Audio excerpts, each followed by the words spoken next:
morning, June 3rd. Thanks for joining us on ARC Rochester. I'm Abby Ferdman. And I'm Dan Schrack. We have a jam-packed 2-hour show to get through, so let's run down what we have brewing for you this Tuesday. From food to music to culture, it's a celebration of freedom and community. Today we're looking ahead to Rochester's Juneteenth Festival, kicking off next week. We'll explore the meaning behind the event and tell you how your whole family can take part. And later, a classic comedy gets a bold retro twist. This morning, we're getting a sneak peek at the Company Theater's production of a show with 2 cast members here in studio. Yes. Is what he meant to say. We're looking forward to it. We are. And then later, for all you single folks out there, Tinder has introduced a brand new feature, and we're going to talk about it. That and more is coming up in Trending Now. I saw this and I thought it was really interesting. Why do I feel targeted already? I don't know. Why do you? I don't know. All you single people out there. Okay. What do you want me to do? Say it to myself? I don't know. That's not the truth.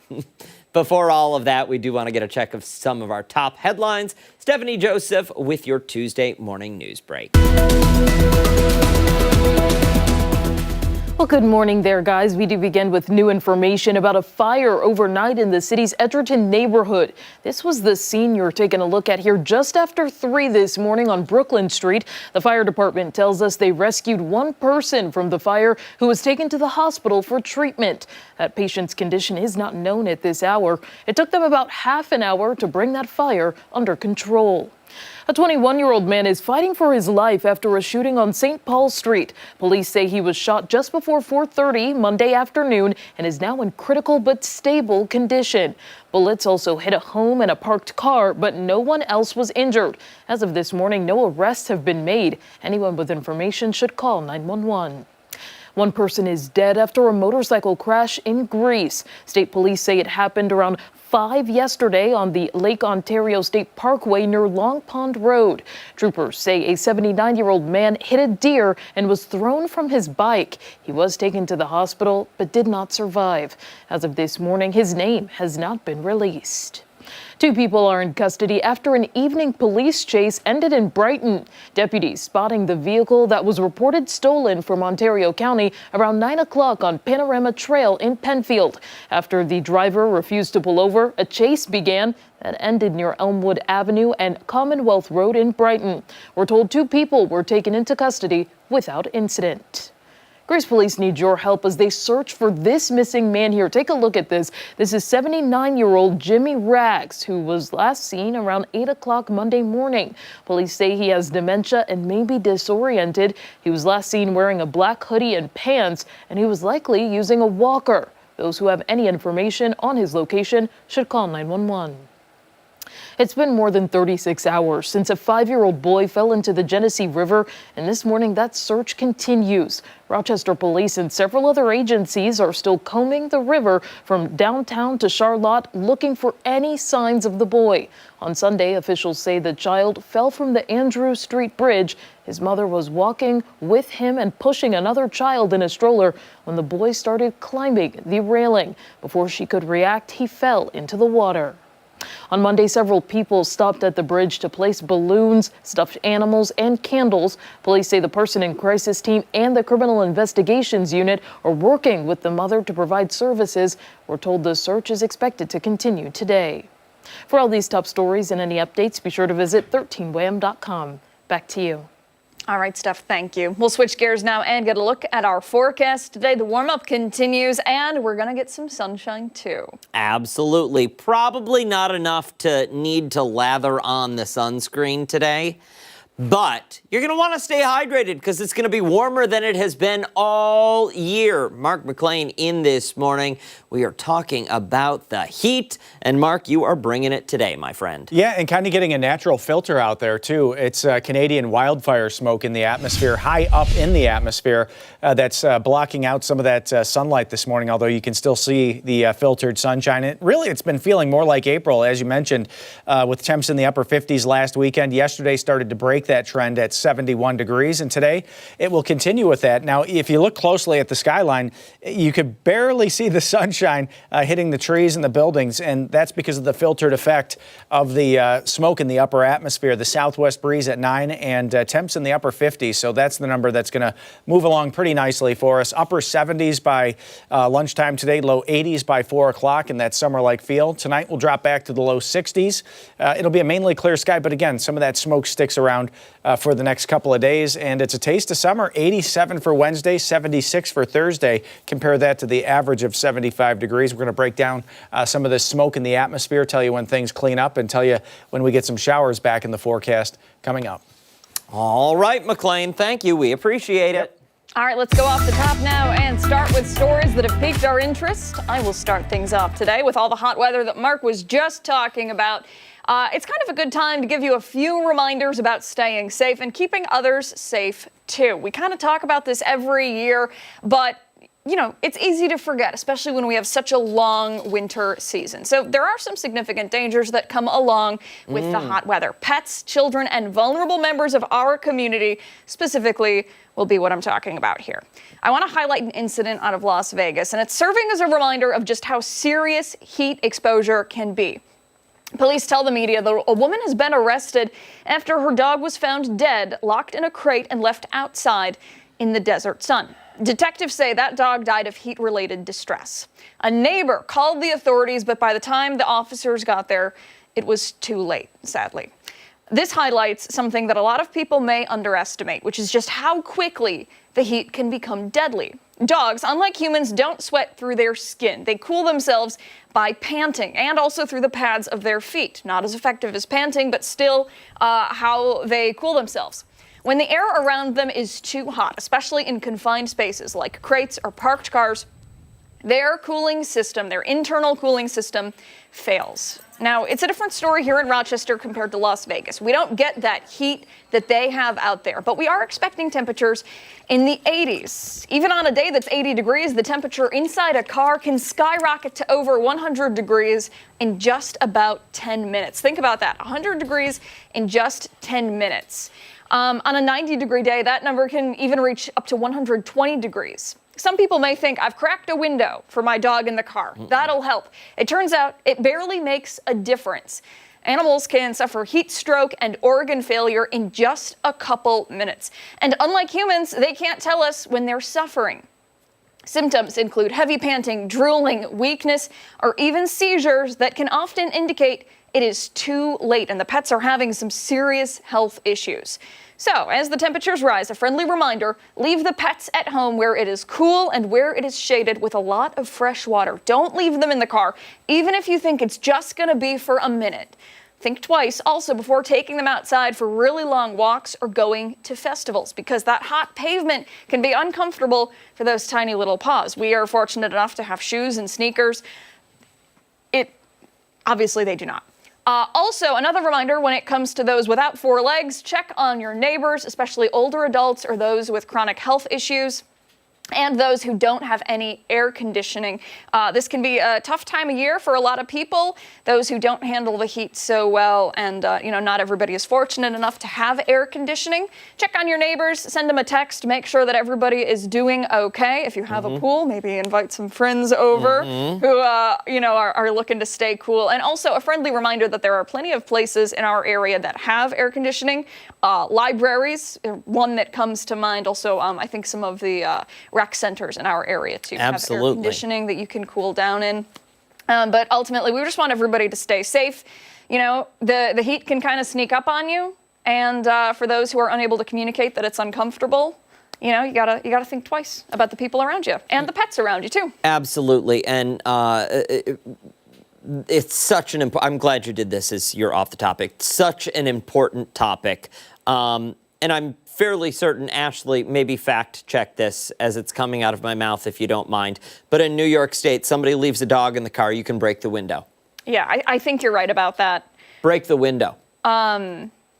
Charge me. Sorry, I'm gonna break the window if I see a dog in there that looks like it's suffering. Yeah. Oh, I should. Don't be that owner.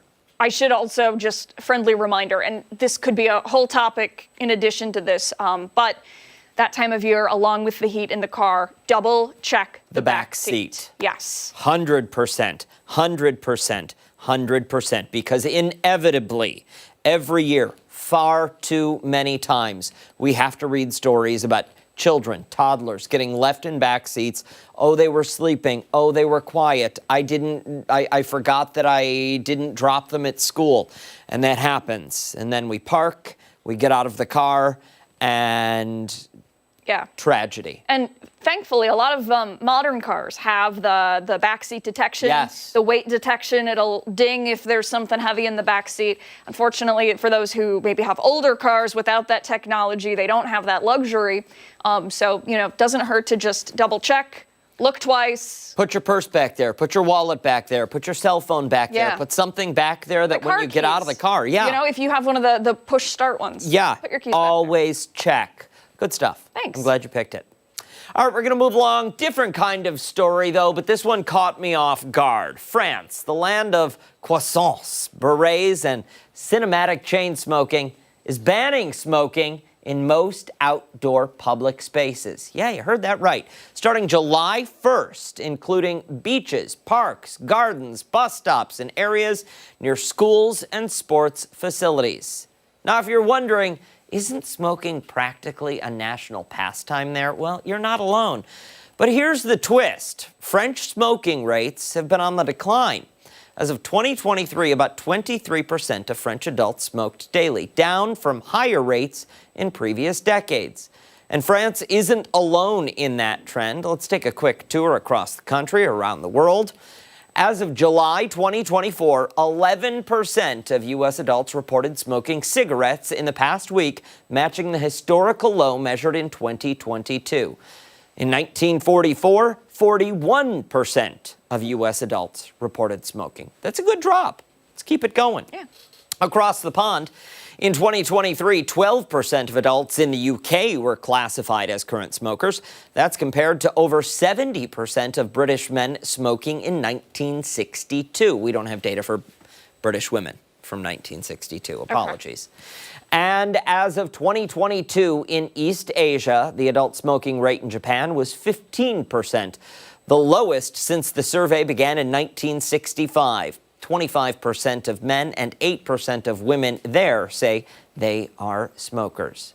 So while the image of the French cafe with patrons puffing away might be iconic, the reality is shifting. And I think it's shifting in the right direction. And with this new ban, France is taking a bold step toward a smoke-free future. But don't worry, okay? If you're planning your vacation there, and you still want that classic experience, smoking is still permitted on cafe terraces, at least for now. Just be prepared to pay a hefty fine if you light up in the wrong spot. 135 euros is what they're going to charge, or about $145. That's what that citation will cost you. In the end, it seems like the world is collectively moving toward cleaner air and cleaner lungs, which is good news. And France, with its rich history and culture, is no exception to this. That's really interesting. Yeah, I gotta say, I like it. Listen, I had no idea that it was really even still a thing. Yeah. I've never been there, but I guess it never occurred to me that it would be something that people did I don't know. My first job waiting tables was at Bob Evans down on the farm on Niagara Falls Boulevard in Niagara Falls, and we still had a smoking section in that restaurant. And? Because I was new, I got stuck in the smoking section. How was that? Hated every second of it. How long did you work there? That was kind of short-lived, too. I'm pretty sure I left on bad terms or something, or maybe just no-called, no-showed a couple of times and then ended up quitting. Yikes. I quit Kmart for that job and then quit that job for another job. And what was the thing with the manager at Kmart? Kmart manager, when I quit at Kmart, she didn't want me to quit, and she said, please just stay, just work one day a week. And I knew I was destined for greatness from that moment on. No. Told me to please just stay, and I said, okay, I would. And then I didn't. I no-called, no-showed. And then my first week at Bob Evans, wasn't she one of my first tables that was sat?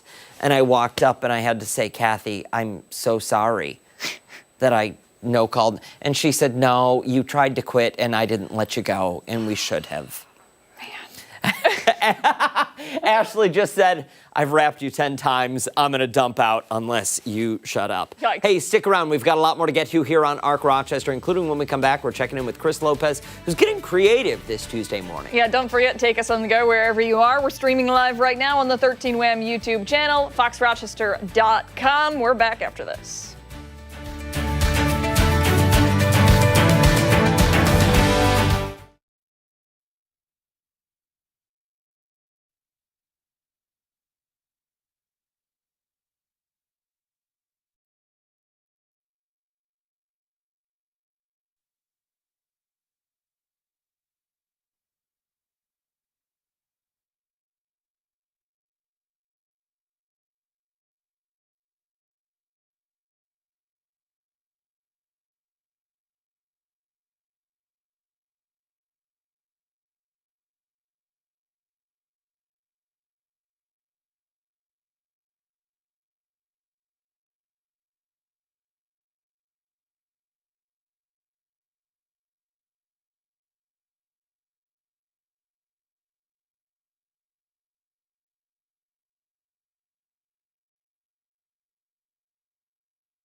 In your community, the Wendell Castle Workshop is teaching students to make furniture art. Some of it woodwork, some of it metal. Yeah, I think you're in the market for some furniture, right? Maybe. Chris Lopez has been there this morning, continuing his reports on Arc Rochester, and he's getting a feel for what their summer classes are like. Maybe a nice coffee table for Daniel. No, you know what I want? I need 3 counter height bar stools. Okay, all right, we're going to Mid-century 3 modern. counter height bar stools. We're going to try and do that. I'm here with Annalisa Barron. She is one of the instructors for the metalworking class starting this month. But I want the students, your potential students, anyone watching to really get a sense of what you can do first. This here, this seat, what would you call this actually? This is amazing. I don't want to kind of downgrade it to what it isn't. Yeah, so it is as much a sculpture as it is a piece of functional furniture. Okay. So Wendell was a great merger of fine art and functional sculpture, right? Yep. So I wanted to take that inspiration and make something that was merging sculptures I wanted to make with something you could have a sitting experience with. And I had this amazing experience sitting on a dock in Norway with my feet in the water. And the light was incredible. I could hear these little dinghies off in the distance. And so I wanted to see if I could recreate some of the traditional metalwork that I was seeing when I was there, the old wood that I would sit on, and also in the bottom there's going to be some little resounding pieces of metal when the wind blows. So I wanted to see if I could have a person, you know, kind of be in those emotions, in those movements, if possible. How long did it take you start to finish, from the concept to the finished part right here? Drawings were a couple weeks, and Okay. then this is definitely a couple months, probably since March. Okay. Yeah. And then students are not going to be making anything like that, but let's transition to what students should start to learn first and foremost over here at this table. Yep. What am I going to be doing? All right, you're going to be doing something called MIG welding. Okay. There are 3 different processes for welding: MIG, TIG, and stick. And MIG involves adding metal that is actually a wire. It's on a wire spool. So some people like to think about it like it's a welding glue gun, but it's a little different because you're actually adding the same material, the same hot metal, into 2 pieces of base metal, if that makes sense. So you are embracing, this feels, I asked you this in between hits, you are almost embracing that liquid that the metal can convert to. I'm afraid of it, the liquid. I'm afraid of it burning me. I'm afraid of any of the sparks hitting me. I see that part of the process is like the place where you are watching physics unfold in front of you. Like, Okay. so that heat and that liquefying and that arc and everything, that is energy, so much energy that it's creating light, right? So that's when you have this transformational time when the bonds are breaking and you can have them cool in a different configuration. So Okay. you're just sitting there watching some of the most cool things that happen in physics. Lightning, melting metal, and then you're cooling it down and you have something that is totally solid. You've joined those pieces together. This therapeutic for you? Yes. Yeah, Oh, absolutely. yeah. I love it. I fully love it. Okay, I love that you love it. I'm gonna go over here and try this. This is pretty easy over here. We're not, there was 2 things you had mentioned. It was what we're gonna do here, which is called what? So this is your scrap, and you're Okay. going to tack your Tack scrap. it, yeah. Yeah. But then there's the other one you said, almost beating? Yeah. So basically when we're melding something or when we're welding something, you're going to tack it first. Okay. That's sort of the trial time whenever you're making everything fit together, but you could still change it if you wanted to, Okay. right?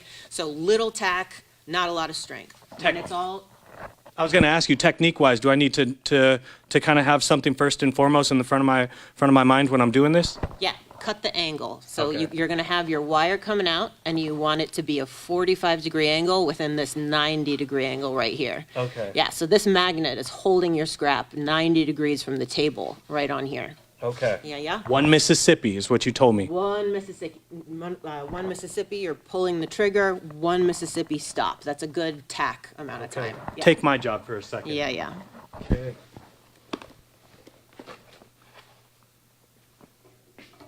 Okay, I'd sit.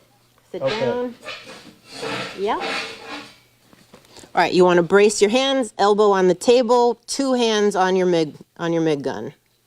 Okay, elbow on the table, 2 hands on the middle. Yeah. Very nice. Uh-huh. 1 Mississippi. 1 Mississippi. One. That was probably worse than the one. That Okay. was a 2 Mississippi. All right, you want to try one more time? Yeah. You want to get that wire right in that hot puddle and don't move it. Here, Yep, don't move it. don't move 1 it. Mississippi. Nice. Okay. That'll work. There we go. The basics indeed. Check out the class list on wendellcastle.org. I'm going to send it back to you guys in studio for now. We're going to be trying to bend wood in the next section here on Arc Rochester. Back to you guys. Very cool, Chris. Mid-century modern is what I'm looking for, my I friend. think it's going to take you a while before you. I know. Thank you, sir. Hey, don't go anywhere when we come back. Mark will be here for a look at today's weather trivia. We're back after this.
Welcome back. Meteorologist Mark McLean is joining us once again with a look at the summer-like temperatures today, along with weather trivia.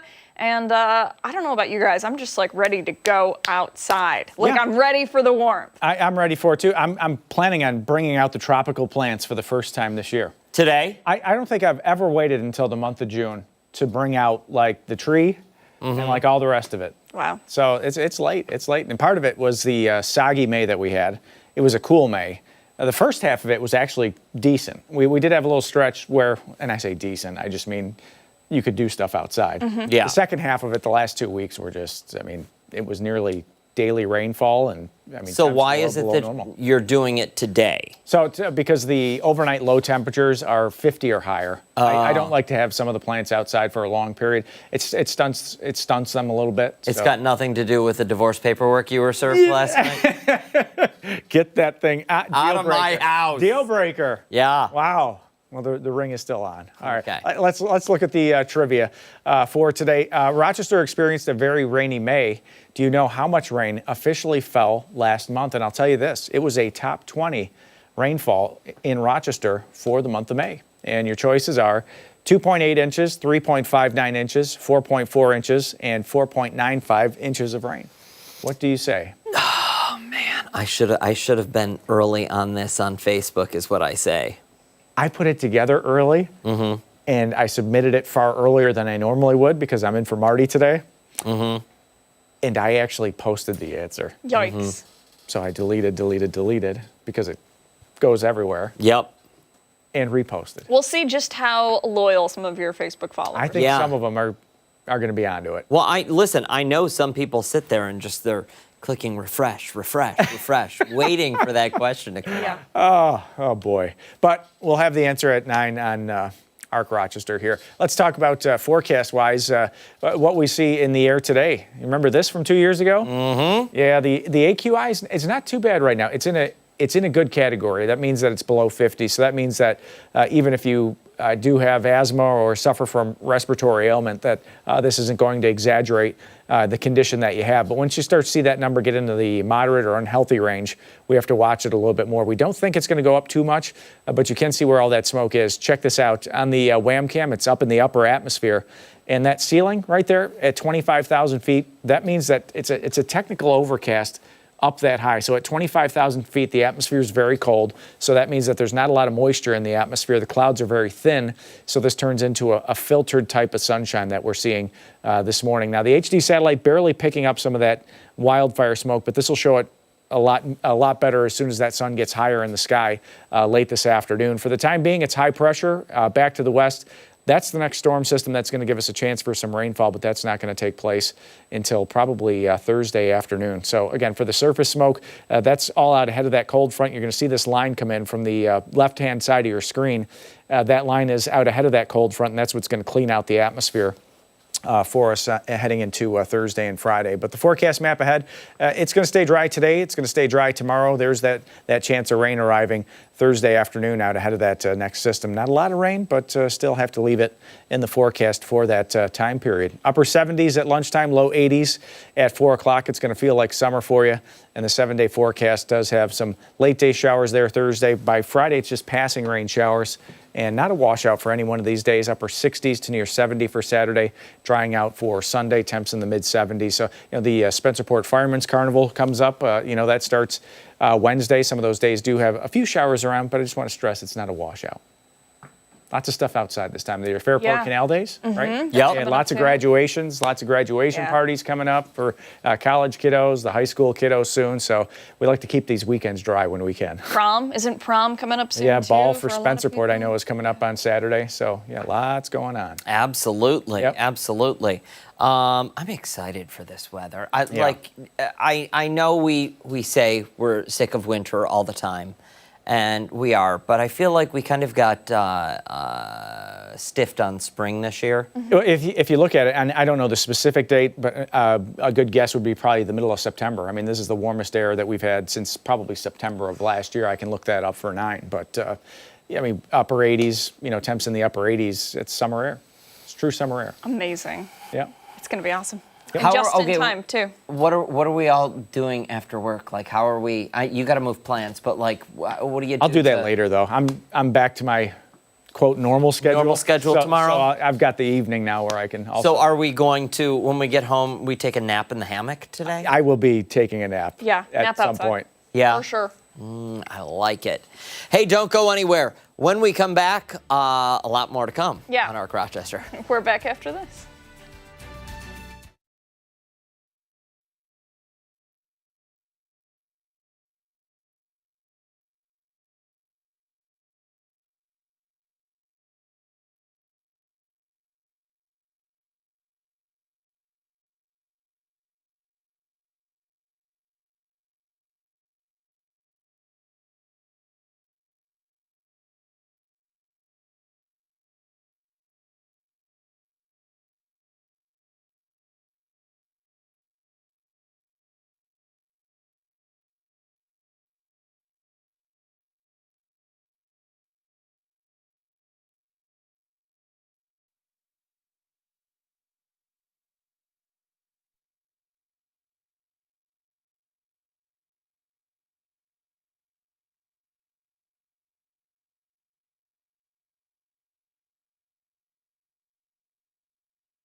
.33, thanks so much for sticking with us here on Arc Rochester. We want to take you behind this story now and bring you the latest information on some of the top national headlines that we are following this Tuesday. We're going to start things out with that anti-Semitic attack in Boulder, Colorado over this weekend.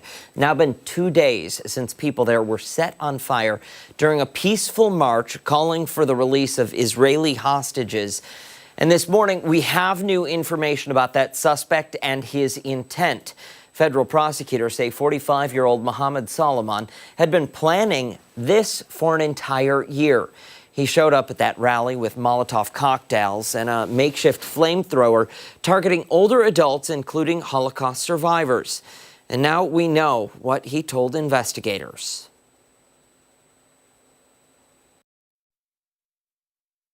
Mr. Solomon stated that he had been planning this attack for a year. And he acted because he hated what he called the Zionist group. And when he was interviewed about the attack, he said he wanted them all to die. He had no regrets, and he would go back and do it again. So that is where we are as of this morning. Not a random act. They are saying this was deliberate. And according to prosecutors, full of hate. Now, as for these victims, they are still recovering. 12 people were hurt, most of them in their 50s, 60s, 70s, and 80s, some severely burned. And they were violently and brutally attacked by fire. And it's like brings up horrific images of our past. You know, just the idea of someone who's literally got their body on fire in the middle of the mall in Boulder, Colorado. It's just like, it just defies belief. So Solomon is now facing multiple federal and state charges, including attempted murder and a federal hate crime. His bond has been set at $10 million. As for what's next, the FBI is also looking for help. They're looking for more video, photos, or anything that could help the investigators on this case. They are treating this as a domestic terror investigation, and they're not ruling out the possibility that there is more to uncover in this story. So this will likely continue to develop and play out over the course of the next several days, if not weeks. And we're hoping for the speedy recovery of all of those individuals that were injured and burned in this hate-fueled rampage. Yeah, really is devastating. It is. It is. All right, we'll move on now. And turning to Oregon, where 5 people are still in critical condition at the hospital after a mass stabbing. Dozens were hurt in this attack at a homeless shelter over the weekend. We told you this story yesterday. 42-year-old Tony Williams was arrested in connection to this attack. Police say Williams allegedly went on the stabbing spree in the lobby of the Union Gospel Mission in Salem, Oregon, and also went on the attack to those who were sitting outside the building. That shelter serves more than 150 men every single day. Witnesses describing that scene as horrific and something out of a horror movie, recounting the moment that they saw the man, later identified as Williams, screaming outside the building and holding a knife about 8 inches long. When they went outside to help, that's when they saw the blood everywhere. He was like a rabbit. He was very, very fast. I didn't make any moves. I figured, well, if I challenge him, it's just going to make it worse. And he just, in fluid motion, just stabbed me. Didn't hesitate. Those victims are facing a variety of injuries and range in age from 26 to 57 years old. There really hasn't been too much released about those who have been injured. Of course, you just heard from that man there who said he was stabbed up and walking about, thankfully. We do know that some of the victims are employees at that shelter. The shelter's executive director says 2 staff members were among those who are still in the hospital. Police are working to determine a motive, but they say it didn't appear that Williams targeted those who are unhoused. A lot still unfolding with this. I know it's been about 15-ish hours since we've had any real significant updates, specifically related to those who've been hospitalized. So I'm sure we're going to learn more as we make our way through the day today. But again, absolutely horrific event that happened over the weekend. And, you know, we were discussing this yesterday, just the amount of hate there is out there and how the shock factor is almost, it's numbing at this point because there is just so many times we report on these stories and so many of them. It's really devastating and changes the lives of those involved in this, those attacked, their loved ones, people who worked at that homeless shelter, those who were at the rally and just saw that hate-fueled attack take place. There is so much of that. The breadth of the devastation, you know, can never really be known, but it's just, it's everywhere. Absolutely. It's everywhere. Yeah. It's tragic. It is. Time right now is 8:39. Much more to get to this morning on ARC Rochester. When we come back, we're going to check in once again with Chris Lopez. And don't forget, you can take us on the go wherever you are. ARC Rochester is streaming live right now on the 13 WHAM YouTube channel and on foxrochester.com. Don't go anywhere. We're back after this.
Welcome back. We're wrapping up the morning at the Wendell Castle Workshop in Scottsville, and Chris Lopez has been learning some of the artwork they teach in their summer workshops. He is working with metal, and the last time we saw him welding out there, now he is bending wood. Yep, yeah, Dan, we're going to be trying to bend wood. I was told we have a 50-50 chance of this working out, so hopefully we can make something like this. I'm here with Ken Page this morning. This is what we're attempting, or something similar we're attempting to make in this segment here. Yeah, that's right. So the reason I said there's a chance it might break, we've got steam boxes here that while we were over in the metal studio, it ran out of water, and so we stopped producing steam, but we'll see. We'll see what happens. And there's two pumps back here, two water tanks essentially, with the hose steaming up this wooden box. And here there are pieces of wood that we're going to select from. Can you do this with any kind of wood, the bending portion of it? No, not really. I mean, it's best to have wood that's been air dried, you know, like dried outside. Okay. And then maybe like with a dehumidifier in a place. Okay. Versus kiln dried wood, because the kiln dried kind of kills the lignin, which is the glue that holds fibers together, wood fibers together. And so you just want to loosen that lignin. The way you do with the plasma cutter, you're kind of loosening that metal as well. All right, I want to see if this works. Yeah. Let's get right into this. What kind of we're working with ash wood, right? Yeah, we're going to work with ash. This happens to be cherry, this piece right here. And we'll see what happens. Okay. We're going to talk about other ways to form shapes like that as well, besides just steam. Okay. And let's take the wood out of the box here. So just grab this guy. Okay. And we're going to walk over there with it. Okay. All right. Set this up To get this in here. So we're just going to put it in here. Is this for any skill level? Someone learning how to bend the wood, or is this something that's a little more advanced? Here that was dedicated to doing steam bending for a weekend, which was a lot of fun. This year we don't have a class in steam bending per se, but we have other techniques in terms of creating a curve in a piece of wood. So we'll be showing that as well right after we bend this. What's the key to bending wood and making sure that you have a good probability of it bending and not snapping? Is it going to be the steam? Well, it's really having the right type of wood is kind of the first step. In this case, ash. Yeah, so in this case we've got ash, and so the next step is to have wood, ideally that's been air dried. If not, there's some pre-steps you can go through in terms of pre-steaming it, like days before. And actually, that's what I did, because we've got kiln dried wood, just to make it more difficult for you, Chris. Locking this into place, and I'm going to pull this lever here and start to work my way backwards to that box over there. Yeah, so we'll kind of bend slowly, kind of a little bit at a time type of thing.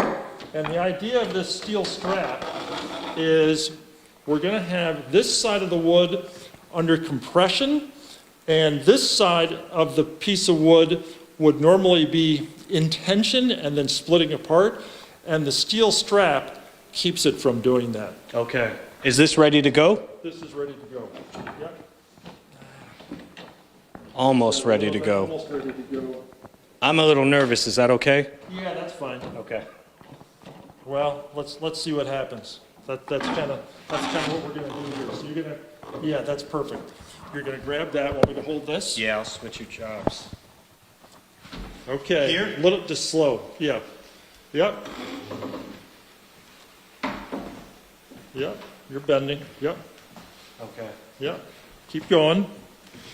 Yep. Keep going. Watch out for the bench here behind you. Yes, we're getting a good arc right here. So Rochester. So believe me, guys, that was not possible with the wood. Just is it feeling pretty tight? Yeah, this is feeling like it's going to snap, but we're good from here? Yeah, I think so. Okay. Yep, great. All right. Any steps after this, or are you just going to clamp this down and let it sit? is, and let's grab a clamp right back here. Yeah, so normally what we do is we'd clamp this down and we'd hold this in place. This would be held in place for a period of time, maybe 8 hours or something like that. And then you'd put it on a frame. If, okay. I'll hold this. Okay. I'm going to come on. Okay. Come take a class here at Wendell Castle Studio. I believe wendellcastle.org is where you can find all of the information there. Castle, just hold it right there. Oh. Yep, right here so you get the clamp Okay. to it. Yeah, wendellcastle.org is where you can find our classes. So what we're going to do here is just... Dan, I made the first piece to your wooden coffee table. I hope you like it. Little bend action here. I'm going to send it back to you guys in studio for now. Take a class here, wendellcastle.org. They have them going on all summer. Beginner level, intermediate, expert level. Great teachers. Back to you guys.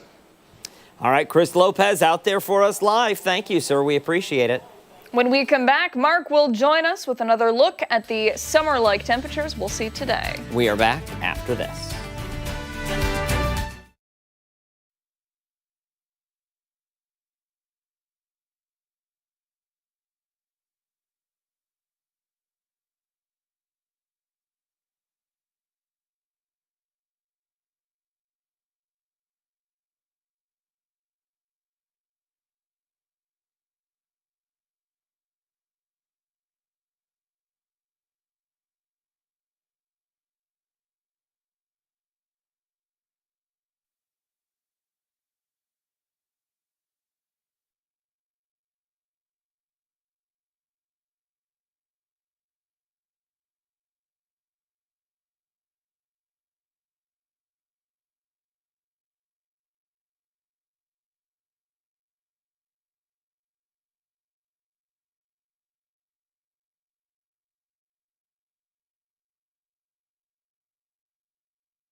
Welcome back. Meteorologist Mark McLean has joined us once again to give us another look at today's forecast. We are finally experiencing some tolerable weather. Yeah, some dry weather, which is what we need. Also some sunshine, some warmer weather. It's interesting. We get emails, lots of emails about the weather. Yeah. Sometimes the emails are not great. Okay. But this is the time that we start to hear a lot about planting and growing things, and that it's been too cold and it's been too wet. And I agree with both of those things. We're trying here. We're trying. Let's talk about that stretch of wet weather. See the rainfall over the last 7 days, and notice that we've dried things out. It's been since Saturday since we've had any accumulating rain, and only 16/100ths of an inch over the last 5 days. So that's enough to just wet down the sidewalk, but it's not really enough to cause any concern out there. So that trend's going to continue for the next few days. Now, one spot where the rain actually does help us is with the sneeze cast. Dr. Hartel's office says that if you're suffering from allergy symptoms, it's likely the grass right now that's in that high concentration. The trees are going down and the weeds. So this is how it goes. It goes trees first, then grass, then weeds. So the weeds will go up later this season, but right now the grass is kind of peaking. If you suffer from the symptoms, that's probably why. And 57 degrees. You remember the AQI, the Air Quality Index? Yes. two summers ago, we had some of those values were into the 200s. So that's when when visibility was down, it was like a quarter mile or less. Yeah, it was rough out some of there. those a half mile. This is nowhere near that. Anything between 0 and 50 is considered, quote, good air to breathe. So 28 is not a bad number. Southwest at 9, the dew point is climbing a little bit. And look at this, the temperature's popping back up a little bit. It's a little warmer than it was yesterday, about 7 degrees warmer at this hour than it was yesterday. And you see that trend back to the west has temperatures between 10 and 15 degrees warmer than they were yesterday. So that's the trend as we move through time. High pressure to our south is going to help out with that.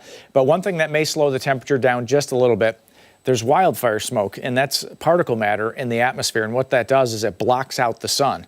So the more wildfire smoke that you have, the less solar radiation is actually reaching the surface on the earth. And as a result of that, the result is obvious. It keeps things a little cooler than they would have been had that smoke not been in the atmosphere. So that's one thing to consider, and we do consider that when we're making our forecast. Does make it a little tough on us, but high pressure to the south means that it's going to stay dry.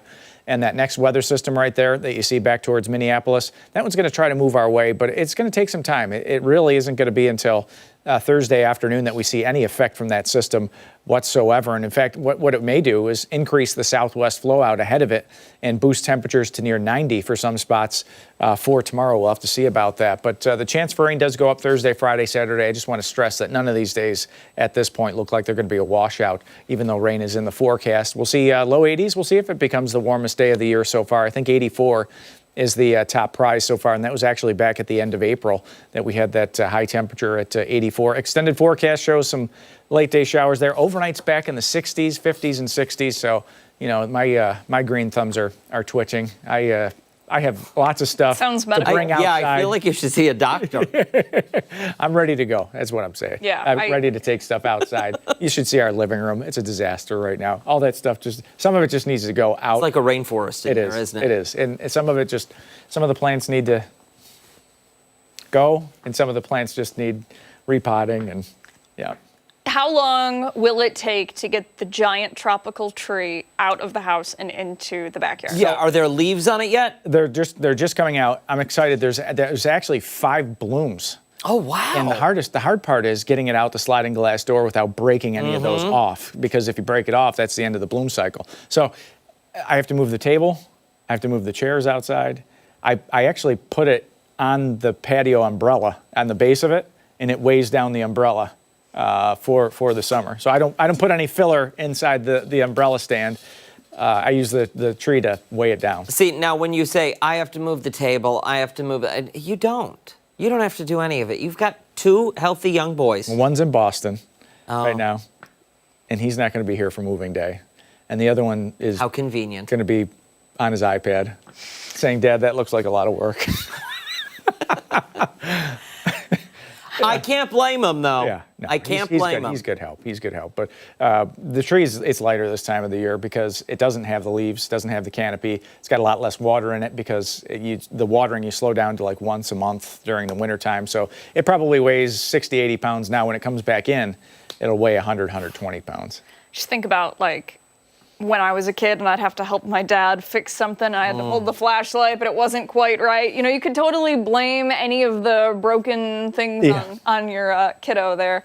You didn't do it right. Now it's not going to grow. Yeah, I try not to. Yeah, absolutely. Try not to. Yikes. All right, sounds good. Yep. Thank you, McLean. All right, a lot more to come this morning on ARC Rochester. Stick around. We're back after this.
Much more to get to this morning on ARC Rochester. As we continue into 9 o'clock, Stephanie Joseph will break down some of our top political stories. Yeah, she joins us from the live desk with a preview of what is ahead. Hey there, Steph. Hey there, guys. In today's political pulse, there's a new contender in the race for New York governor. What the lieutenant governor says the state now needs as he challenges someone he once ran with. And the status of talks between the U.S. and Iran over its nuclear power program. Plus, what recent action on a pair of gun rights cases could mean for two states. Also, how soon the White House says President Trump and China's president could speak amid a trade dispute. That's all coming up in our 9 o'clock hour. ARC Rochester returns after this.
This Tuesday morning, June 3rd. Thanks for joining us on ARC Rochester. I'm Abby Fridman. And I'm Dan Schrack. Meteorologist Mark McLean here once again. He'll give us a check of that forecast in just a couple of minutes. We do, though, want to check in with Stephanie Joseph with our Tuesday morning news break. Here are some of the top local stories that we're following this Tuesday. New information about a fire overnight in the city's Edgerton neighborhood. Now, this was the scene just after 3 this morning on Brooklyn Street. The fire department telling us they rescued one person from the fire who was taken to the hospital for treatment. That patient's condition is still unknown at this time. It took them about half an hour to bring that fire under control. A 21-year-old man is fighting for his life after a shooting on St. Paul Street. Police say he was shot just before 4:30 Monday afternoon and is now in critical but stable condition. Bullets also hit a home and a parked car, but no one else was injured. As of this morning, no arrests have been made. Anyone with information should call 911. One person is dead after a motorcycle crash in Greece. State police say it happened around 5 yesterday on the Lake Ontario State Parkway near Long Pond Road. Troopers say a 79-year-old man hit a deer and was thrown from his bike. He was taken to the hospital but did not survive. As of this morning, his name has not been released. 2 people are in custody after an evening police chase ended in Brighton. Deputies spotting the vehicle that was reported stolen from Ontario County around 9 on Panorama Trail in Penfield. After the driver refused to pull over, a chase began that ended near Elmwood Avenue and Commonwealth Road in Brighton. We're told 2 people were taken into custody without incident.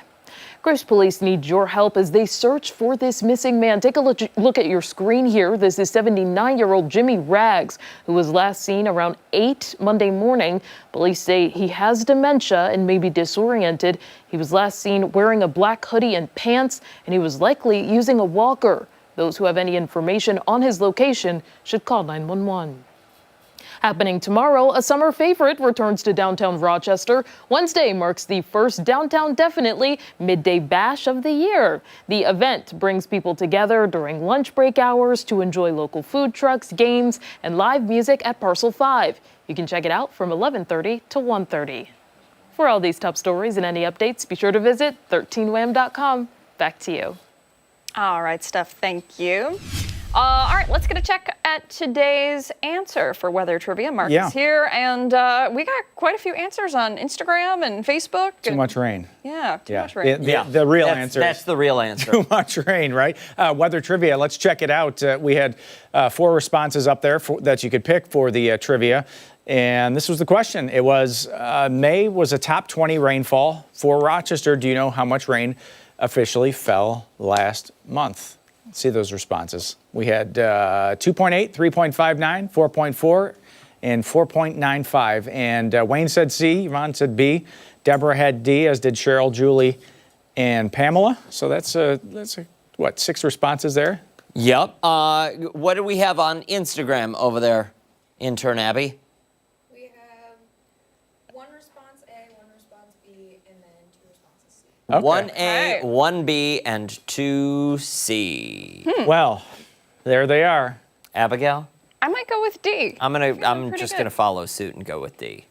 There it is. Yes. 4.95 inches. Yeah, it was almost 5 inches in the city. Some spots in western New York did have over 5 inches, and normal rainfall during the month is just 2.86 inches, so that's more than 2 inches above normal just for the month of May. The nice part about this was before May started, try to put a positive spin on everything, but we were abnormally dry in western New York. So this has taken us out of that category of abnormally dry by the drought monitor. So that we had some real improvement in the forecast for the month of May. It all balances out in the end, right? It does. And if you have a well or something like that, the water tables start to come up this time of the year. So it's a good thing for the farmers that take from wells too. And not a great thing for the doggies though, right? The muddy paws, not great. Oh, look at Kuma. Look at this guy. Wow. What kind of dog is that? Really beautiful. A beautiful dog is a good answer. Yeah. I'm not sure. Producer Ashley, A very good dog. I don't know. What's it? Yeah, she's looking it up.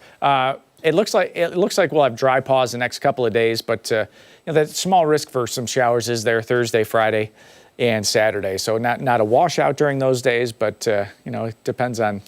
Listen, and some dogs might not like the rain, but I'll tell you what, most dogs love playing in the puddles and the mud. And laying in the sunshine too, right? Yeah, well, true. That's what Jaybird likes. Oh yeah, the sun, and that sun is out until 8:45, and it's going to be a filtered or kind of hazy type of sun, thanks to the smoke that's in the atmosphere. The air quality index, we've been talking about that all morning, but right now it's in a good spot. Just to the latest update for 9 o'clock, that just came down, and it's down to 25, so that's pretty much as low as it's been for most of the morning out there. Now that value may go up a little bit late this afternoon, this evening, and early tonight as some of that Canadian wildfire smoke starts to come in from the west of Rochester. So this is one of those unusual data sets. We don't have this on the air very often, but last couple of years we've had some opportunities to show that data. The satellite radar, again, it's high pressure to our south, and that's going to fend off that storm system back to the west. That's going to start to move our way over the coming days and give us that chance for rain by Thursday. But today, 83 degrees. How about that? Hazy sunshine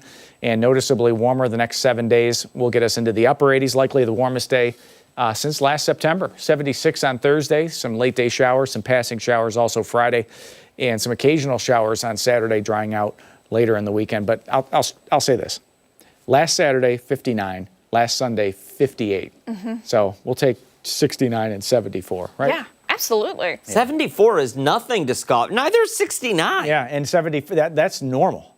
So that's just getting back to normal. Yeah. Yeah, that's how cool it's been for so long that it feels normal to be this cool.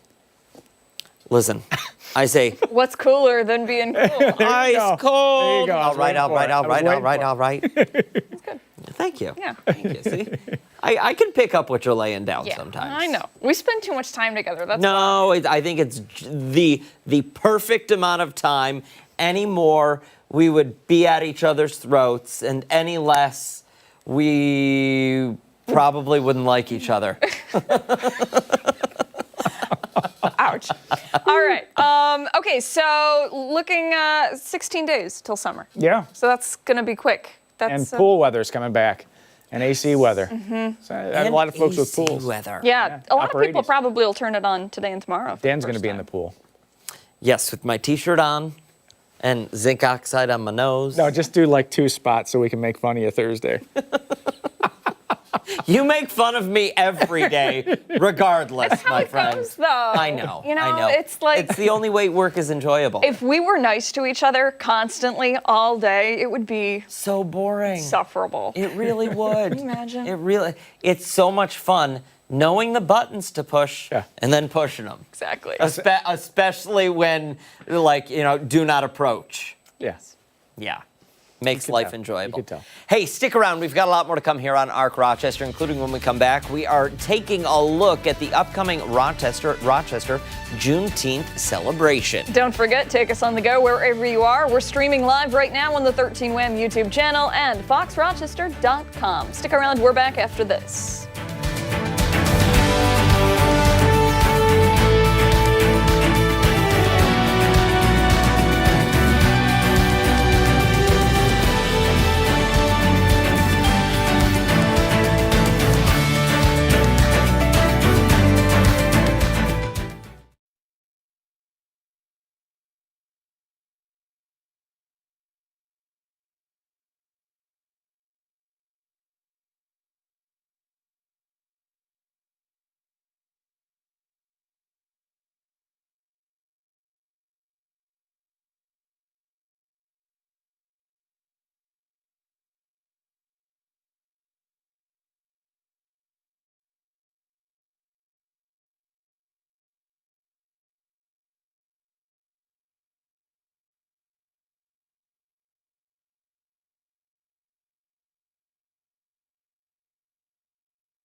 9:13, thanks so much for sticking with us here on ARC Rochester. All right, right now we are looking ahead to next week and the special upcoming celebration of freedom, unity, and community, all taking place at the annual Juneteenth Parade and Festival. This morning, we're learning all about this year's theme and why it is so important to celebrate. We're joined now by the chair of the Greater Rochester MLK Commission, Simeon Bannister, and the festival coordinator, Nakia Washington. Good morning to you both. Thank you for being here. Good to see you both. All right, we were talking during the commercial break. You two are busy getting ready for this massive event that we have to look forward to.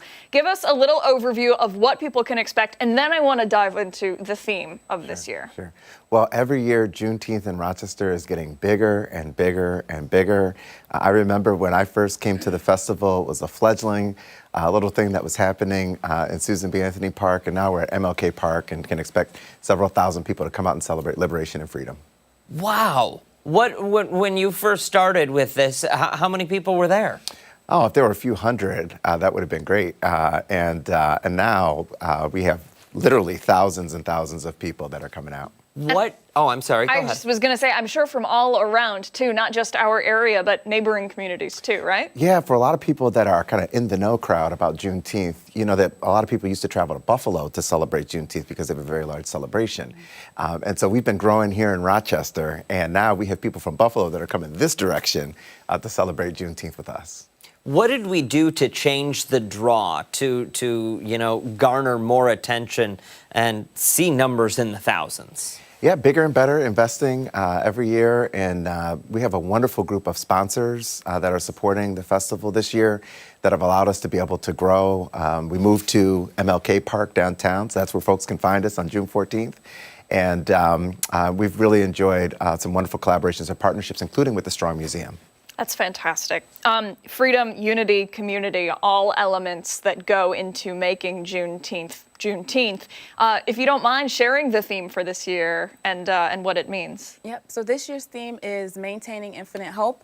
We took those words from Dr. Martin Luther King Jr. as a way to continue the efforts in honoring his words and legacy.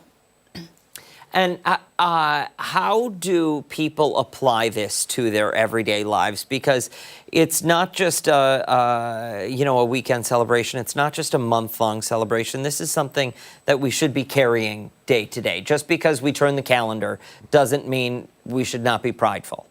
Okay. So how do you carry that on a daily basis? So, one of the things that's important to know is that when Juneteenth happened, there's a misnomer. People say that it's when the enslaved in Galveston, Texas, learned about their freedom. It only takes 2 months to get from Washington, D.C. to Galveston, Texas, walking. And so it stands to reason that 2 years after the issuance of the Emancipation Proclamation, people probably knew and had heard that document had been issued. What it actually celebrates is that the federal government showed up on June 19th and actually fulfilled its promises. That's what we need right now, is for our government to continue to show up and fulfill its promises that it's made for our liberation and our freedom.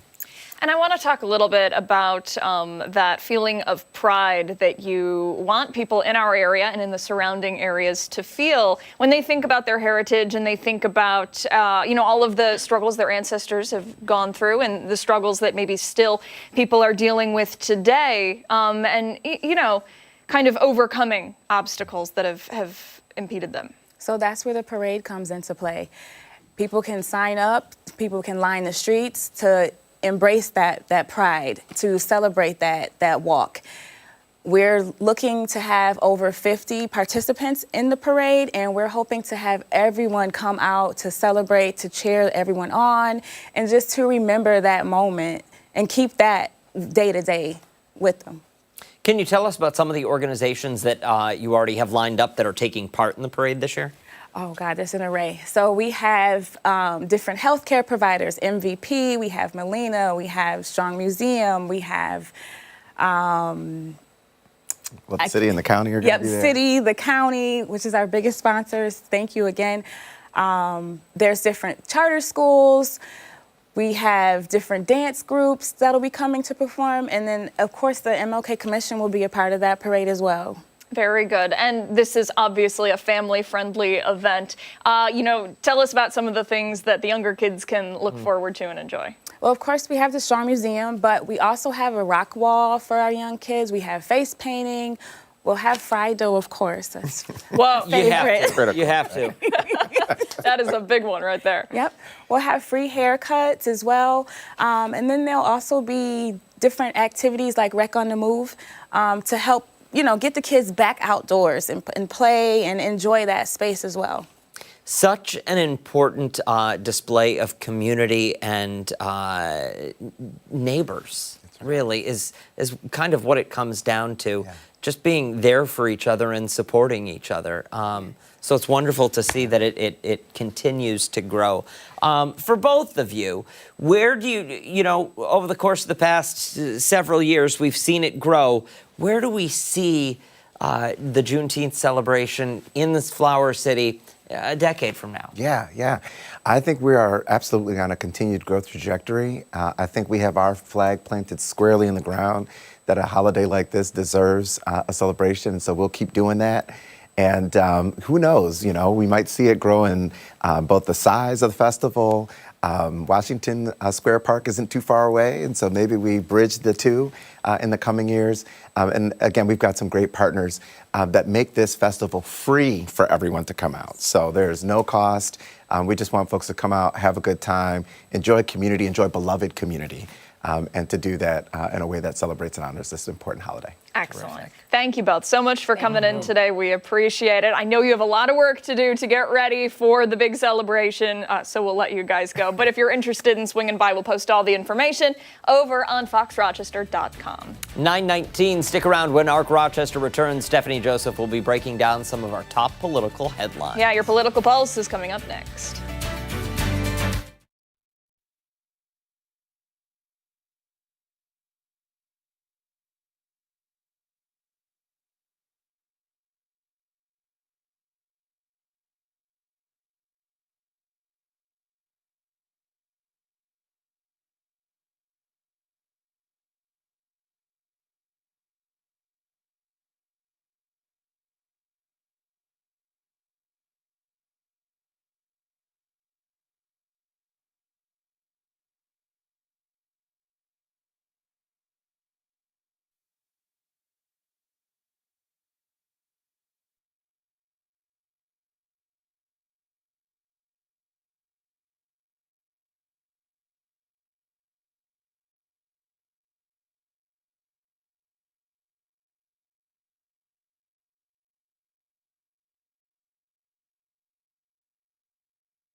It's time for a political pulse check here on Arc Rochester. We begin with Governor Kathy Hochul now facing a challenge from her second in command.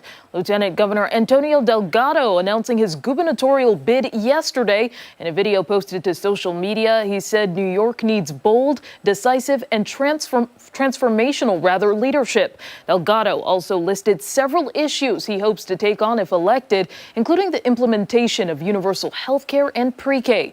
This follows an announcement back in February where Delgado said he would not run for re-election with Hochul in 2026. Now, in a previous statement, the governor's communications director called out Delgado for bowing out, saying in part, quote, Antonio Delgado finally said out loud what has been obvious for quite some time. He is simply not interested in doing the job of the lieutenant governor of the state of New York. Governor Hochul had already begun taking steps to identify a new running mate for 2026. No word yet on who that will be. And turning now to Iran's nuclear program, a senior official tells CNN that a recent proposal from the U.S. is incoherent and disjointed. Now, Iran remains committed to uranium enrichment, but in a Truth Social post, President Trump stood in opposition to this, saying, quote, under a potential agreement, we will not allow any enrichment of uranium.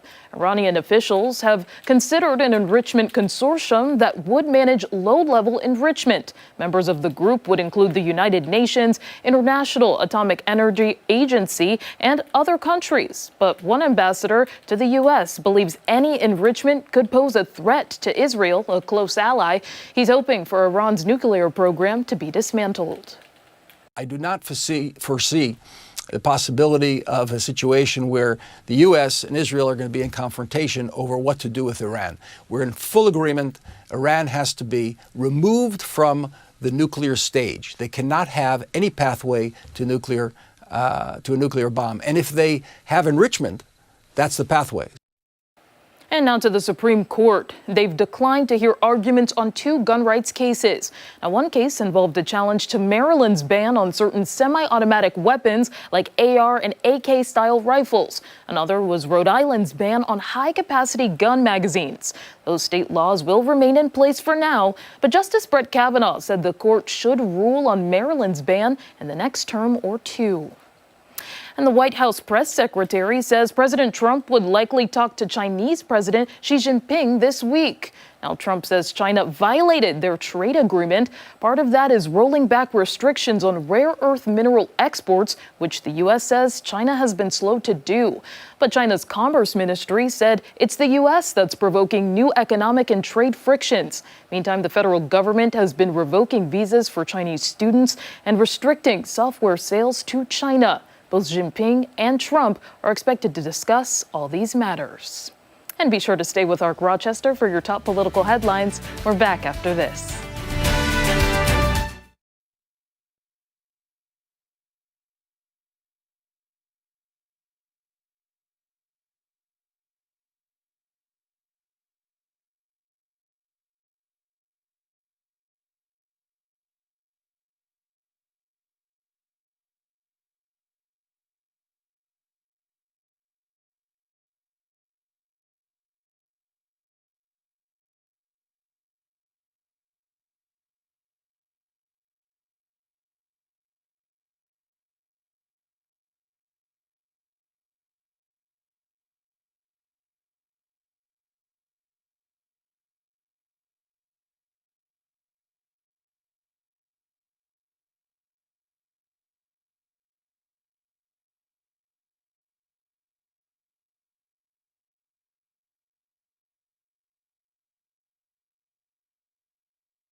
6:27. Thanks so much for sticking with us here on ARC Rochester. It's time now for a reporter recap. And this morning we want to discuss AI. And right now it's primarily used as augmentation for workers.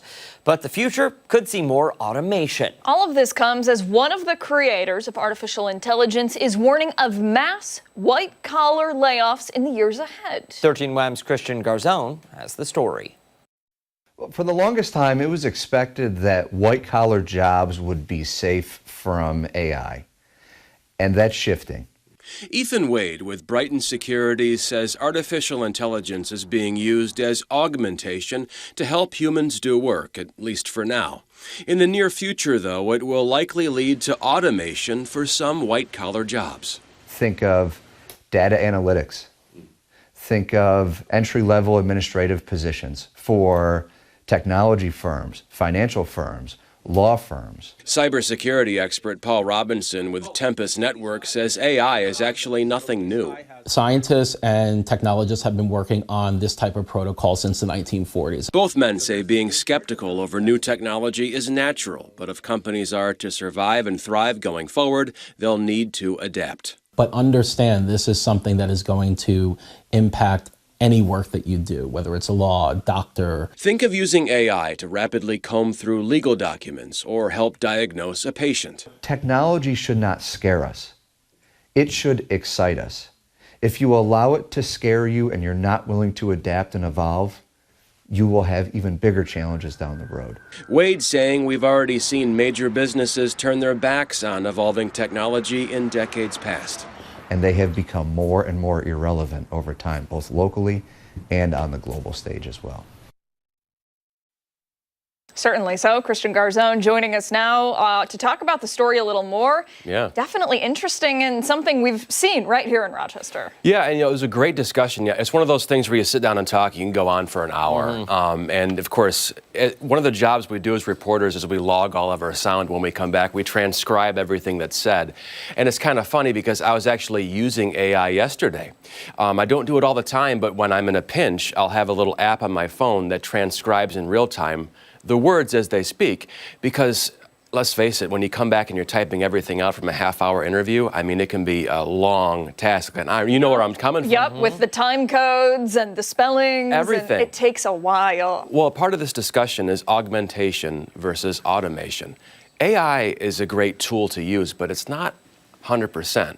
You still have to go back through because, like, it's 85% there, but you got to go back through and correct because it doesn't understand context, the emotions, the way people are saying things. Sure. So it's a great tool to have, but you still have to have humans there for now. And even we had a little fun when I finished the article with the web team that said, we like your headline. Let's see what AI says for the headline. Came up with like a 3-sentence long word salad that was, okay, forget the AI. We got to use my noggin here. Yep. The Hollywood smarts I got up here.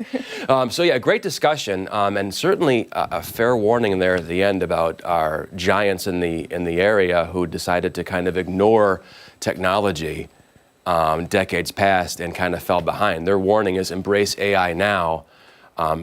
Get it working and moving. And a lot of companies use it, by the way, now probably don't even really realize it. Yeah, spell check. Things like that. Yeah. So sorry to talk about myself yesterday and how I use it, but it's kind of creeping into our lives bit by bit. And again, their warning is businesses, embrace it, use it, learn how to master it before, you might become obsolete. Well, and that's exactly it. You have to adapt to it and figure out how to incorporate it into your life and into your work. In the intro to that, we were talking about how one of the great AI experts issued that warning about white-collar jobs last week. That was my off-the-top story here on ARC. Yeah. And the only way to combat that is to go to your employer, go to the future employer and say, how do you utilize AI? How are you planning to integrate this into, the day-to-day? Otherwise, you're going to get left behind because there will be companies and jobs that will do it, and they're going to, 10 times on you. And we just talked during the commercial break about Meta. In that report that the father of AI wrote, Meta has laid off 5% of its workforce, according to him already. And I think Mark over there was saying Meta's going to decide to use AI for their commercial generation, or their ad generation rather, there go jobs out the door right there. Yeah. But AI does provide opportunities in a way as well. I mean, if you think about the chips that are made for artificial intelligence, we have Micron breaking ground in Syracuse later this year. I did a story at RIT. They're pumping out all kinds of talent there when it comes to people learning this skill set. You know, and it's great with this job because you learn something new every day. I thought, like, for my car, for instance, was a couple of chips talking to each other. They're like, no, it's actually hundreds, if not thousands of chips in your car, all do like R2-D2 Wow. inside the dashboard. That's my R2-D2 impression. Good. That was good. Yeah. I just want to point out 2 Star Wars references, and you've only been in the studio for like 7 minutes. Yeah. Original trilogy fan here. The rest of it, I don't really know. Fair enough. Just a bit, I got to lay that out there. That's okay. I mean, it's very impressive. How Most do you... impressive. 3. Most impressive. There we go. Yeah. Since you use it from time to time, after doing this story, do you see yourself implementing more of it? And how so? Will it just be for, you know, logging your sound? I think right now it's really just for logging my sound, because with this job you have to have a human being at the wheel with this stuff, with reporting. I really feel that way. I know other media companies use AI for things, but I'm sure there's a human behind all that, double, triple, quadruple checking everything. Because we do play with it a little bit. Like I said with the headline yesterday, the headline was unacceptable. I'm like, I can't use this. It was like, AI is happening now and white collar. I was like, this is just a bunch of mumbo jumbo. But there has to be that human interaction. And for this job, you really have to have a human being behind it. AI, I don't know, at least right now. Yeah. But who knows, 20 years from now? Who knows? Who knows? Christian Garzone with the Midas touch on those headlines. Thank you, sir. We appreciate it. Appreciate you guys. Time right now, 9:34. When we come back, a lot more to come. We're taking a closer look at the Company Theater's final production of their season. Hey, and don't forget, you can watch us on the go wherever you are. Arc Rochester is streaming live right now on the 13 Wham YouTube channel and foxrochester.com. We are back after this.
9:37, welcome back. We're taking you behind the curtain this morning as the Company Theater prepares to take audiences on a comedic journey in their final production of the season. Yeah, and this morning we are learning more about their upcoming adaptation of Tartuffe, the comedy going back to the 1600s. Right now we're joined by cast members Christopher Conway and Anish Majumdar. Thank you both so much for coming in. We really appreciate it. Thanks for having us, guys. Thanks so much for having us. Absolutely. Okay, someone sitting at home who, I said 1600s and I lost them right there. Tartuffe. Tell us what the show is all about. You want to take it or you want me to take it? Oh my gosh. You go. You're the 17th century French farce by Molière Tartuffe that we've plopped down in the middle of Miami. Late 1980s. Rockin' soundtrack here. And we have a grifter. I play Tartuffe. So a religious con man. I like to say that there's not a single one of the 7 deadly sins that he would not readily and enthusiastically commit, but he's particularly partial to lust and greed. Oh my goodness. And this is Orgon, who's totally fallen for everything. Who's the dupe, the loving dupe, the father who really prefers this man over everything, I would say, over everything, over family, wealth, daughter, everything, right? Yeah. And the family that tries desperately to try to rip the cloak off of my eyes before it's too late. Yeah. We'll see what happens. It sounds like a roller coaster. It's described as a comedy, but it almost is there a little bit of darkness here too? Is it all just fun and games? We're having a party. Okay. Yeah. No, I mean we're overwrought and we're over the top and we're camping it up and we've got a soundtrack, little musical interludes. Keep your feet tapping. You're going to have some nostalgia for the 80s and incredible set. Yep, incredible absolutely. Cast. 14. We're having a party at the Temple Theater. You're absolutely right, though, that I think it's true for like every great comedy that sticks around, right? Like if you think about it, there's something really off and weird and dark lurking there, right? Like Seinfeld is one of my favorite things, right? But if you think about it, like there's a darkness to that show while I'm laughing my butt off, right? Yeah. And I think about that in this show, like somewhere in this hilarity, in this party, there's something else, but let's not talk about that. Let's not look at that. But wait, I want to talk about that a little bit more because something tells me your character, that darkness comes from within you. Yes. It comes from within Chris, actually. It comes from within Is that what you're asking? Just dredging all of this out. Oh my gosh. No, I think one of the reasons that Tartuffe has hung around so long is it's so malleable in terms of interpretation. I mean, you can do the camp fun version, or you can do, and we've had it in rehearsal. Yeah. Moments where I think maybe we went a little too dark there. Let's pull it back and lighten it up some. Reload it. So this is the last show of this season, which is exciting, I'm sure. Are we ending with a bang? Is this if you haven't seen any of the shows so far this season, this is the one to come check out? If we don't end this with a bang, we will have not done our job. Okay? If we don't leave this one on the stage, that we'll have failed in our jobs. We're leaving this. This is it. Come and see this. Yeah. Well, the amount of energy you have come into the studio that you have brought with you and that you both exude this morning, is this the same level of energy? It may be different energy, but is it the same level of energy that the audience will get to experience? Because you can feel it. More. There's 14 of us running around, and we're in and out of doors. We're in and out of the elevator. We're up in balconies. We're down on the floor with the audience. We're up on the stage, and it never stops once we get started. How do you keep that momentum day after day? A lot of caffeine? I need some more sleep. My wife is hoping that I get it all out on stage so that when I come home, there's a modicum of normality with our kids. She's like, get it out there, leave it there. How's that worked out so far? Yeah, it's working. We're working on it. We're working on it. Work in progress. Exactly. That's fair. So Tartuffe, Tech Week right now. When do we open? We open this Friday, which is the 6th. Is that right? Yeah, the 6th. So we open the 6th. We close the 15th. So you've got 2 weekends to catch it. We are Friday, Saturdays at 7:30. Thursday, Friday, Saturday, next week, 7:30. Sunday matinees are at 5. We have, that's Thursday the 12th is a pay what you will night. Saturday, the 15th? 15th, yeah. That's our Saturday. Second Saturday is ASL interpreted performance. You can get ticket information online at companytheaterrock.org. That's theater, R-E. What am I leaving out? No, I mean, you did way better than I could have. I think you got it all there. Too. Wow, very impressive. Impressive. And just curious, is this a show for the family, or is this more of an older crowd? No, I think that, Bring the kids to this one. Yeah. Bring the kids to this. Yeah? Yeah, they're going to have fun. Yeah. My kids are coming, and they've told me the first thing, they're like, Moliere, Dad, this is going to be boring. And I'm like, no, not going to be boring. You're going to have a good time at this. Come on over. Yeah, come see us. 17th century French farce. Fun, yeah. First and foremost, you're taking them back to the 80s, so it's going to be a good trend, Exactly. right? Exactly. It's going to be a good Not too trend. far back. The set alone is, come see it for the set. It's gorgeous. Brody McPherson, our technical director, is directing this show, and he's also put together an incredible playing space. Yeah, it's really gorgeous. beautiful. Yeah. Wonderful. Very good. Well, thank you both so much. We Yeah, really thank you. appreciate it. Thanks always for having guys. us. Absolutely. Ticketing information, of course, will go on foxrochester.com. 9:43. Stick around. When we come back, we are taking a look at some of the top stories that have people talking this Tuesday. Yeah, trending now, coming up after this.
.45, time to see what is trending now this morning, starting with our final will and testament. All right, so a couple who set up their own will writing company is getting a lot of attention on social media after sharing some of the strangest requests that they've received. Okay, so the couple has written over 30,000 wills. That's a lot. Over the last 25 years. Okay, after 25 years, that makes sense. I get it. Yeah. And they say they have heard it all. Because of client confidentiality, they can't really go into too many details, but here are a few notable ones. Hit me. For instance, someone offered to pay for their services with live crab. That's What do you mean, weird. like crabs, Ashley? Like a live crab. Yeah. That's what they do. Okay. All right. The couple explained that the client couldn't foot the entire bill, so they offered up one very large crab. They actually accepted this, but released the crab because they felt sorry for the crustacean.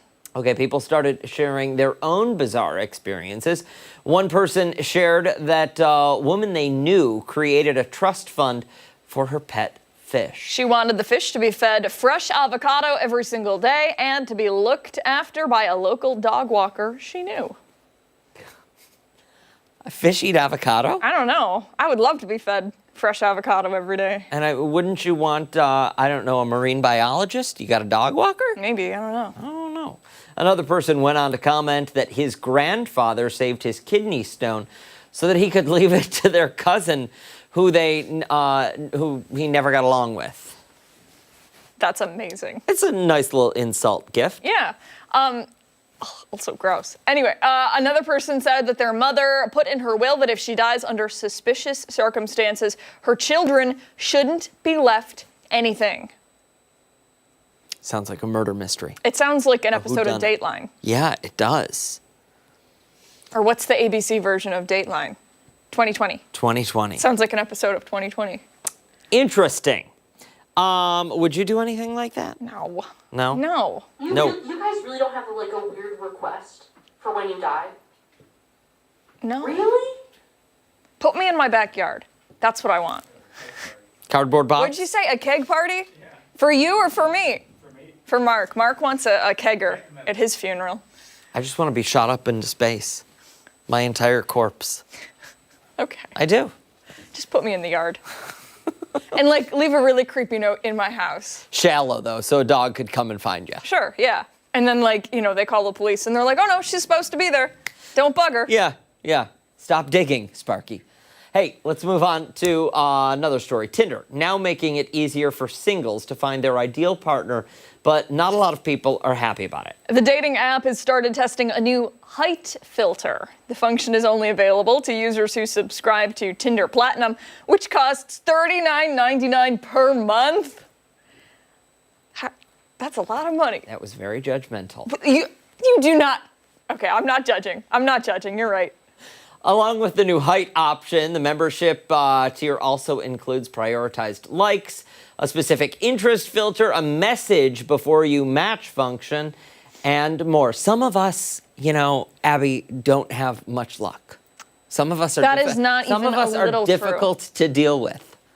You have high expectations. How about that? Darn tootin'. Yeah, all right. So, according to the rep for Tinder, it's part of a broader effort to help people connect more intentionally on Tinder. Reps for the platform assure users the height screener is being trialed as a paid preference rather than a set-in-stone filter. Okay. They also say that this is something that has been asked for by users, so they would like to test it out. Mixed reaction from some folks on social media, as to be expected, right? Some saying justice for short kings. Okay. Others saying it's a good idea to filter out the people who care about superficial things like height. Okay, others are also so outraged that they're asking what's next for Tinder, questioning if they'll add a preferred weight filter. Oh, okay. Other popular dating apps like Hinge already have a height filter for premium users. Gotta sign up. Stop. For Hinge. Okay. I'm kidding. There's been a lot of backlash, though, based on some quick research. Hasn't been a lot of backlash, which is why I need to download it now. Yeah, okay. Thoughts? Why not? Okay. Yeah, put a height filter on.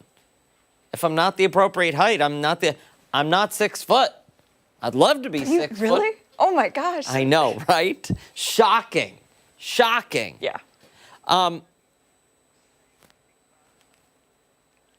Did you hear that? I did. You want to say it over the loudspeaker? Yeah, I don't think it is, I will though. not say that over the loudspeaker. No, but what evidence?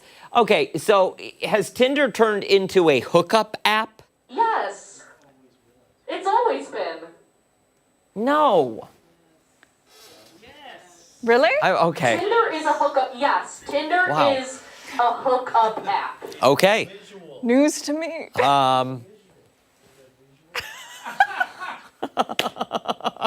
Okay.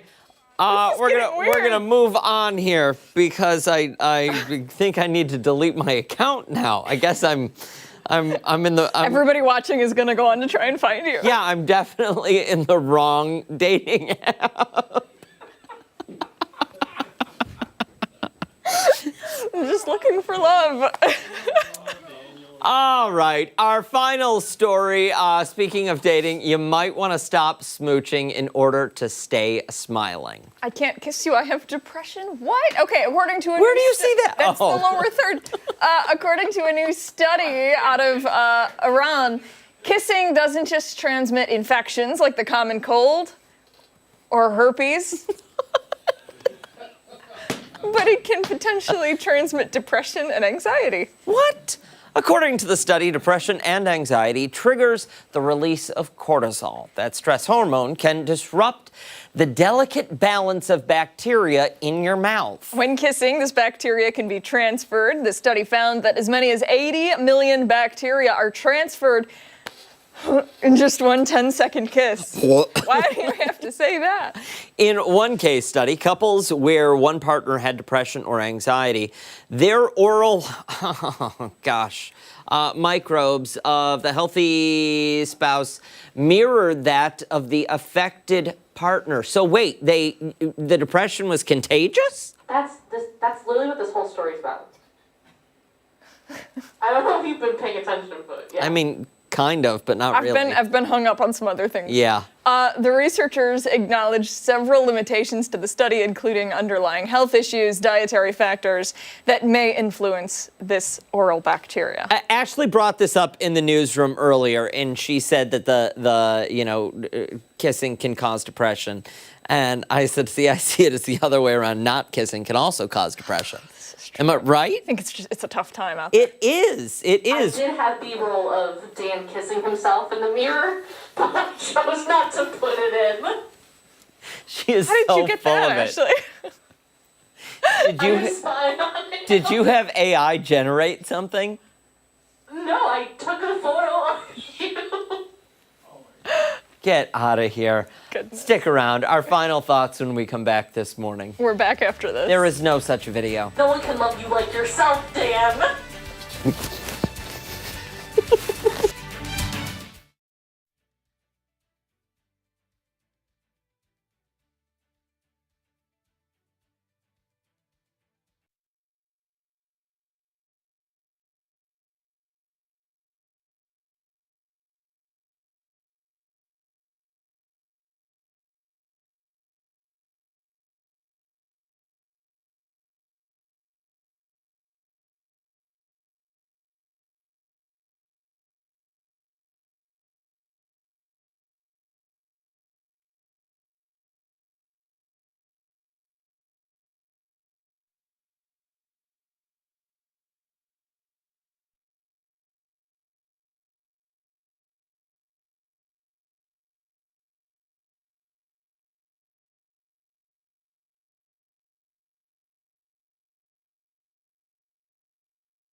When you put something up that's just a field, what am I supposed to do with that? No, I'm not going to do it. Oh, no. Well, here's my thing, and I'm wondering how everyone knows this. And Jeff said you thought it was like Match.com or something like that, like I did. Well, I'll tell you, truth be told, no, they turned me down when I applied. I gave them money. They had my credit card info. I filled out that entire form, spent 2 hours filling that thing out, and they told me that they couldn't find anyone for me in the continental U.S. Did I want to try Europe? You have very high When standards. did you join? Dan, you got denied from In like 2012 or? That's amazing. I did. I have high. So sad. I have high standards. I take pride in What's myself. thing with the earlobes? You're gonna need a compromise. Yeah. Kiss- Listen, I've got lots of Kiss things. the mirror and give yourself depression. That does it for us. Make sure tomorrow morning we start at 4:57. You just stop it. Stop it now. Steph and John Buenagurio will be there for 13 Web News at midday. Bye.